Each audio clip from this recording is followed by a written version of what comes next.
hàng nghìn nhà hảo tâm sập bẫy fanpage giả mạo bệnh viện kêu gọi từ thiện. Thời gian gần đây, nhiều fanpage giả mạo các bệnh viện lớn tại thành phố Hồ Chí Minh như bệnh viện Nhi Đồng 1, bệnh viện Ung Bướu đã xuất hiện, đăng tải hàng loạt câu chuyện thương tâm để kêu gọi quyên góp. Nội dung thường mô tả bệnh nhân nguy kịch, cần số tiền hàng tỷ đồng để phẫu thuật hoặc ghép tạng, kèm theo số tài khoản cá nhân. Bị đánh vào lòng trắc ẩn, hàng nghìn nhà hảo tâm đã chuyển khoản ủng hộ, mỗi người vài trăm nghìn đến vài triệu đồng.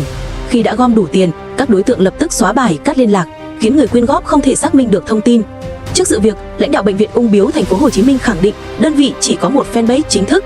Các trang có tên gần giống đều là giả mạo và đã được bệnh viện báo cáo tới công an thành phố Hồ Chí Minh. Bệnh viện Nhi Đồng 1 cũng lên tiếng cảnh báo, đồng thời khẳng định mọi hoạt động hỗ trợ từ thiện đều do phòng công tác xã hội tiếp nhận, không có chuyện sử dụng tài khoản cá nhân để nhận tiền.